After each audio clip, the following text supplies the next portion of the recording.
Bila bertemu kakek tua ini, kalian harus berhati-hati. Demi mengundang tetangganya untuk minum bersama. Dia menuangkan obat pada kapas dan dioleskan pada gelas anggur. Lalu dia memasukkan gelas anggur itu kembali ke dalam kotak. Agar tidak mencurigakan, dia juga menaruh gelas yang tidak ada obat ke dalam kotak. Semuanya sudah siap. Senyum jahat muncul di wajah kakek tua itu. Tidak lama kemudian, David pulang kerja. Sewaktu David melangkah masuk ke rumahnya, kakek tua itu menarik dan menghentikannya. Lalu menunjukkan sebuah kotak anggur yang sudah dia siapkan. Dia ingin mengajak David untuk mencicipi anggur ini bersama-sama. David sebagai pecinta berat anggur pun, dengan senang hati menyetujuinya. David pun segera mengajak kakek tua itu masuk ke dalam rumahnya. Dari sinilah aksi kakek dimulai. Kakek itu menyapa Jenny dengan ramah. Padahal di balik senyum itu, sebenarnya dia sudah menyiapkan rencana jahat. Jenny hanya diam saat melihat kakek itu. Karena sewaktu Jenny kecil, Jenny pernah dianiaya oleh kakek tua ini. Tetapi Jenny merahasiakannya, dan tidak pernah menceritakan hal itu kepada suaminya. Kemudian mereka pun mulai bersiap untuk makan bersama. Si kakek pun mulai menyiapkan anggur. Kakek itu juga membual bahwa bila wanita meminum anggur ini akan sangat bagus untuk meremajakan kulit. Mendengar hal itu, David pun segera meminta Jenny untuk meminumnya. Bagaimanapun juga apa yang diberikan tidak boleh disia-siakan. Jenny pun memperhatikannya, dan mengambil anggur itu dan mulai menuangkannya. Setelah itu, si kakek segera mengajak mereka bersulang dan minum bersama. Jenny mengangkat gelasnya, dan hanya meminum sedikit saja. Sebaliknya, sang suami langsung minum dalam sekali teguk. Melihat hal ini, si kakek langsung mengisi kembali gelas David. Di saat yang sama, dia berkata kepada Jenny, "Apakah kamu takut saya merancunimu? Minum saja, minum saja." Jenny melihat suaminya yang baik-baik saja pun mulai mengurangi kewaspadaannya. Mereka mulai minum gelas demi gelas. Setelah beberapa saat, pasangan itu mulai merasa pusing. Trik kakek tua itu pun berhasil, hingga kepala mereka terasa berputar, dan kemudian pingsan.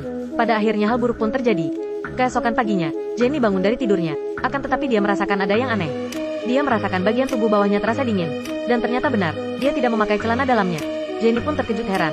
Dia memeriksa sekelilingnya, dan melihat suaminya ternyata belum pergi bekerja, dan masih tertidur di atas meja.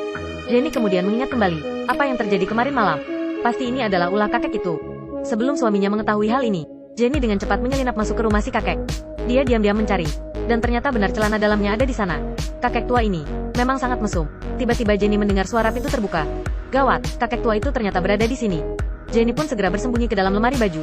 Di saat Jenny mengira kakek itu sudah pergi, dia pelan-pelan melangkah keluar, sambil memeriksa keadaan. Tapi tak disangka, kakek tua itu menemukannya. Dia sudah menunggu Jenny sejak tadi.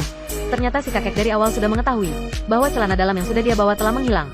Dia sudah menduga pasti Jenny telah masuk ke dalam rumahnya dan mengambilnya. Detik itu juga, si kakek langsung mengarahkan pisau ke leher Jenny. Dia meminta Jenny untuk mengeluarkan celana dalam itu. Jenny pun melawannya. Setelah melawan, Jenny segera kabur. Dia sangat terkejut hingga sulit bernapas. David yang melihat Jenny keluar dari rumah si kakek pun merasa curiga dan bertanya-tanya. Lalu Jenny yang ketahuan oleh David segera pergi menghindarinya. Akan tetapi David langsung datang menghampirinya dan bertanya kepada Jenny, apa yang sebenarnya terjadi. Setelah itu Jenny pun menjelaskan semuanya kepada David. Tetapi David sudah terlanjur kesal karena Jenny selama ini telah merahasiakan hal ini darinya. David pun pergi meninggalkan rumah. Jenny segera pergi mengejar David. Tetapi dia sudah terlambat. Lalu saat itu juga Jenny melihat bahwa kakek itu sedang menggendong seorang gadis. Si kakek sedang berencana membawa seorang gadis ke rumahnya. Tetapi Jenny yang melihat hal itu pun langsung menghentikannya. Jenny takut anak kecil ini akan mengalami hal yang sama seperti dirinya. Segera menolong gadis itu. Akan tetapi gadis itu malah menolak niat baiknya. Dan tetap ingin minum milk tea bersama di rumah kakek itu. Anak kecil memanglah lugu. Sesampainya di rumah, si kakek sudah berganti baju. Dia menghampiri gadis itu, dan merentangkan tangannya untuk memeluk si gadis. Di saat yang bersamaan, ada ketukan keras dari luar pintu, dan ternyata itu adalah Jenny yang khawatir. Dia membawa petugas keamanan untuk datang bantu memeriksa keadaan. Jenny pun bergegas masuk ke dalam rumah si kakek, dan membawa gadis itu keluar. Akibatnya, si kakek tua sangatlah marah.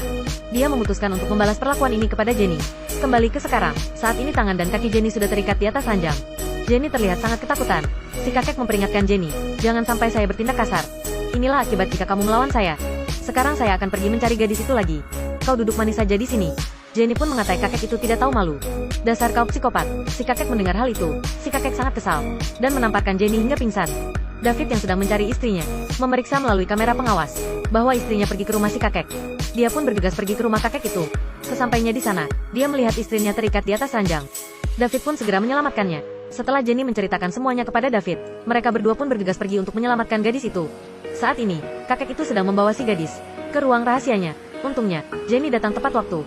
Dia langsung mendobrak masuk ke dalam dan melawan si kakek itu. Tetapi di mata kakek itu, Jenny hanyalah wanita lemah. Dengan mudahnya dia mendorong Jenny ke dinding. Jenny tidak menyerah sampai di situ. Dia kembali menyerang kakek itu. Namun, wanita memang lebih lemah. Kakek itu lagi-lagi berhasil menahan serangan Jenny. Untungnya, David datang tepat waktu. Kemudian Jenny segera mengeluarkan sebuah botol madu, dan suaminya membawa senjata, berupa sebuah kotak yang berisi lebah beracun. Jenny langsung menyemprotkan air madu dari botolnya itu ke badan si kakek. Terimalah ini.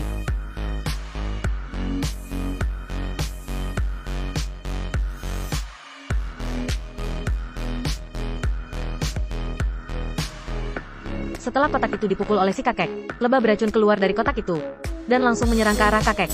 Tidak lama setelah itu, kakek itu tersengat lebah hingga mati. Dan pasangan ini pun berhasil menyelamatkan gadis itu. Mereka keluar menyelamatkan diri dan mengunci kakek itu di dalam ruangan selamanya. Maka dari itu, kalian harus hati-hati dengan kakek seperti ini.